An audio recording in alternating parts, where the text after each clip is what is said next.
इसके लिए सबसे पहले हम अपने आप को अपने ओरिजिनल स्वरूप में स्थित करेंगे। अपने आप को अनुभव कीजिए, अपने श्वास स्थिति पर, भ्रुकुटी सिंहासन पर अनुभव कीजिए। मैं दिव्य सितारा, चमकता हुआ दिव्य सितारा,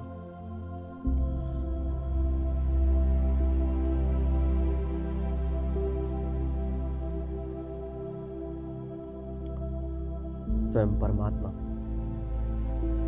परम धाम से अवतरित होकर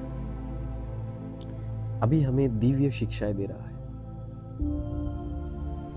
वो हमें सबसे पहले इस भारत के उत्थान और पतन के बारे में कहा है। वो हमें त्रिकालदर्शी बना दिया है। बाबा ने कहा, आज जब ये भारत स्वर्ग था तब हम घोर सोचने में थे, अर्थात हमारे ज्ञान की चक्षु खुले हुए थे, हमें सब ज्ञात था। फिर बाबा कहता है, फिर जो सोच रहा था वो चला गया हमसे। बाबा फिर प्रश्न करते हैं, बाबा ने हमें कौन सी एक कहानी सुनाई है? तो बाबा कहता है कि बाबा हमारे 84 जन्मों की कहानी सुनाते हैं। तो हम पहले जन्म में कौन थे? हम दैवी धर्म के थे। फिर हमने ही द्वापर में बड़े बड़े मंदिर बनाए। हम ही पुजारी से पूज्य बन गए। हमने ही भक्ति शुरू किया। तो अभी बाबा हमें कह रहा है कि यह हमारा बिल्कुल अंतिम जन्म है। बाबा फिर से स्वर्ग, वैकुंठ, बहिष्ठ और हेवन का निर्माण करने वाला है। तो बाबा कहता है कि भारत पवित्र और धनवान था, अभी भारत ही अपवित्र और निधन के बन गए हैं।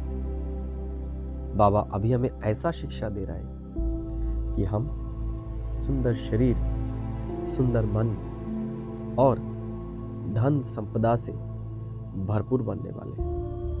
भारत पवित्र था, फिर से भारत अभी पवित्र बनने वाला है।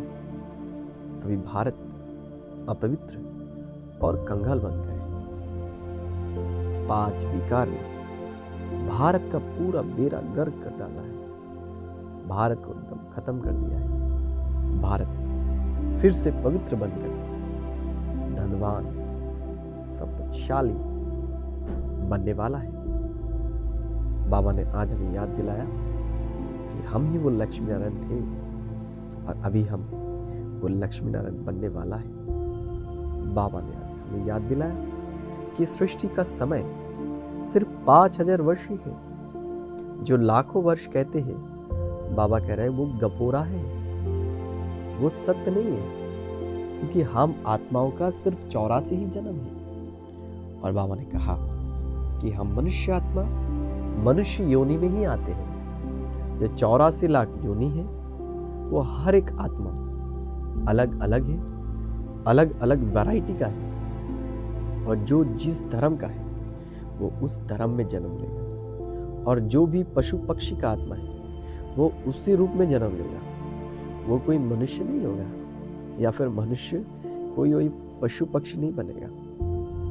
उसके बाद बाबा ने कहा, अगर हमें सतयुगी देवी देवता बनना है तो हमें 16 कला संपूर्ण भी बनना है। 16 कला संपूर्ण बनेंगे तो हम उस विश्व में जाकर राजा महाराजा बन सकते हैं। बाबा फिर हमें कहता है कि अभी हम आत्मा से जो भी बुरे संस्कार हैं उसे अभी हमें निकलना है।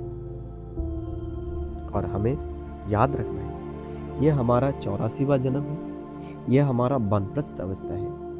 अभी तो हमें घर चलना है। और बाबा हमें जो पढ़ाई अभी पढ़ा रहा है, इस पढ़ाई को हमें बहुत अच्छे से पढ़ना है।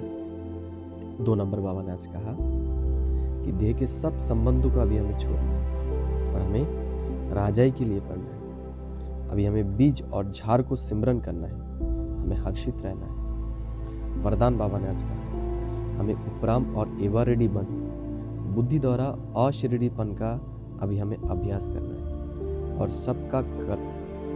सर्व का कलाओं से हमें संपन्न बनना है। हमारे अंदर सब कला आना चाहिए।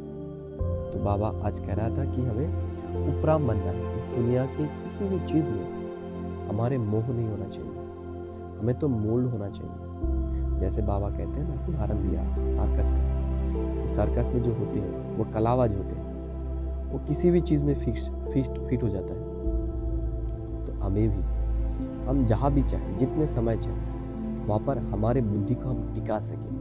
हमें इतना एकाग्रता की शक्ति हमारे अंदर लाना है। स्लोगन में बाबा ने कहा था कि सरलता और सहनशीलता का गुण को हमें धारण करना है, तो ही हम सच्चे स्नेही और सहयोगी बन सकते हैं। और बाबा ने आज जीवन मुक्ति के बारे में भी कहा है कि अभी हमें जीवन मुक्ति को प्राप्त करना है। इस संगम युग में क्या बन सकते हैं? मुक्ति और जीवन मुक्ति को पा सकते हैं। तो आज हम सारे दिन इसी बातों को याद रखेंगे। और बाबा ने जो पॉइंट बताए हैं हमें कि भारत ही स्वर्ग था, अभी बनने वाले हैं, और हम भारतवासी ही देवी देवता थे और हम भारतवासी फिर से देवी देवता बनने वाले हैं। यह हमें पक्का करना है। और एक बात, बाबा ने हमें उपराम स्थिति को प्राप्त करने के लिए कहा है कि अभी हमें उपराम बनना है, अभी किसी भी देहधारी में अभी फंसना नहीं। ठीक है। ओम शांति, ओम शांति।